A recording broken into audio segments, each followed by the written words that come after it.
J'espère que vous allez bien. C'est parti pour une nouvelle vidéo. Nous allons parler de Xabi Alonso. Et oui, Xabi Alonso a les pleins pouvoirs au Real Madrid, hein. Donc là, il aura un œil sur le recrutement, sur son effectif, sur les joueurs qu'il doit titulariser ou pas. Donc là, c'est parfait. Donc on va y revenir sur ça. Donc là, c'est vrai que vous le savez, hein, il y a beaucoup de coachs qui sont passés au Real Madrid et qu'ils n'avaient pas la main sur le recrutement et ni aussi sur les joueurs qu'ils devaient mettre sur le terrain. Ok, c'est vrai que la direction imposait à chaque fois les joueurs au coach et aussi les joueurs qui devaient jouer sur le terrain.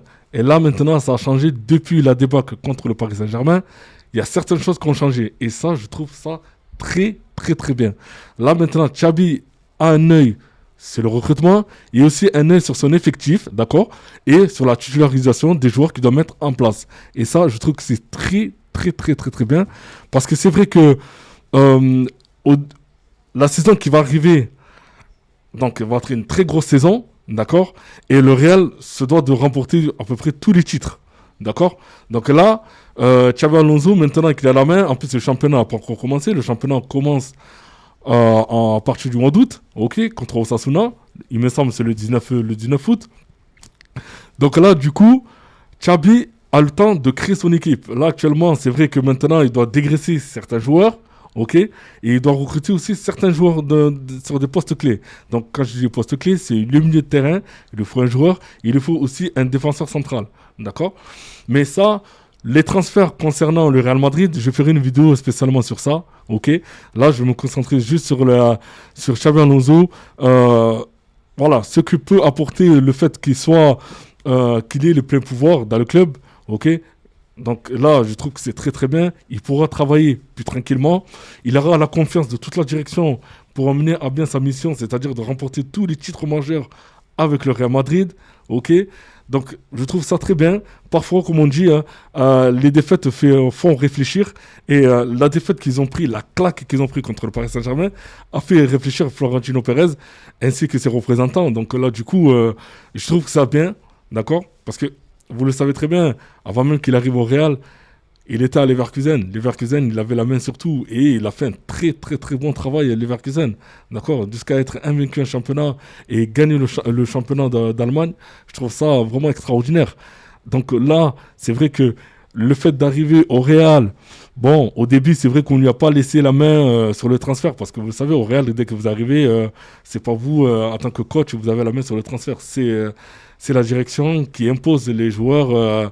Qui impose les joueurs et surtout qu'on la met sur les transferts. Voilà, on prend un tel, on met dans le club et après le coach il compose. Donc là maintenant, c'est terminé. Il va avoir un œil sur les transferts.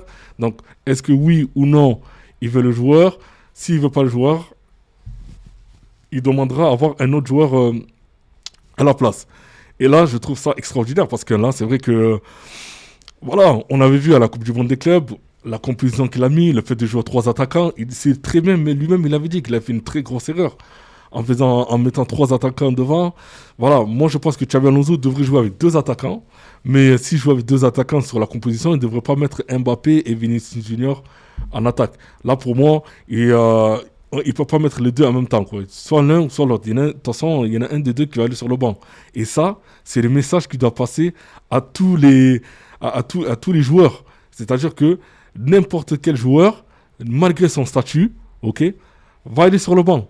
Tu es bon à l'entraînement, tu joues les matchs. T'es pas bon à l'entraînement, tu joues pas. T'es pas performant en plein match, bien évidemment, le prochain match, tu joueras pas. C'est comme ça. Voilà. Donc là, maintenant, on va dire qu'il a distribué toutes les cartes aux joueurs. Maintenant, c'est aux joueurs de vouloir s'investir ou pas dans le club. Ok. Parce que là, je trouve que le Real Madrid a perdu de sa fierté. De sa fierté, a perdu une aura. On sent plus, voilà, on sent pas trop cette équipe actuellement, d'accord. Mais c'est vrai qu'avec Xavi maintenant qui peut avoir les pleins pouvoirs, il pourra, ben voilà, jouer en 4-4-2 ou en 4-2-3-1. Voilà, c'est à lui de voir dans quelle composition il faudra qu'il joue avec cette équipe-là. Après, ensuite, j'avais vu aussi que il cherchait un bon milieu de terrain. Mais bon, après, le milieu de terrain, comme vous le savez, là, actuellement, c'est un peu compliqué. En plus, c'est surtout, vous avez Modric qui est parti. Euh, Vous avez Tony Kroos aussi qui avait arrêté un petit moment. Voilà. Donc, je cherchais un joueur de ce profil-là. Ça va être un peu compliqué, hein. Je trouve qu'il faudrait comment je dis, un milieu de terrain un peu qui rentre dedans, un milieu de terrain un milieu de terrain qui lâche rien, qui incarne vraiment l'âme du Real Madrid en fait. Ce truc-là de rien lâcher, de se battre tout le temps sur toutes les actions. Donc je trouve ça extraordinaire et je trouve ça très très bien. Donc voilà, ben, écoutez, moi en tout cas je suis très content pour Xavi Alonso, hein, pour ce qu'il peut amener dans le club et surtout qu'il a la main enfin sur son effectif.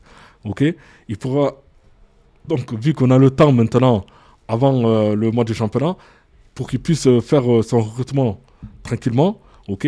Donc là, vous me dites de toute façon en commentaire, vous, quel milieu de terrain et quel défenseur vous voyez bien au Real Madrid. Ok. Quel joueur vous voyez partir au Real. Ok. Soit un transfert définitif, soit un joueur en prêt. Ok.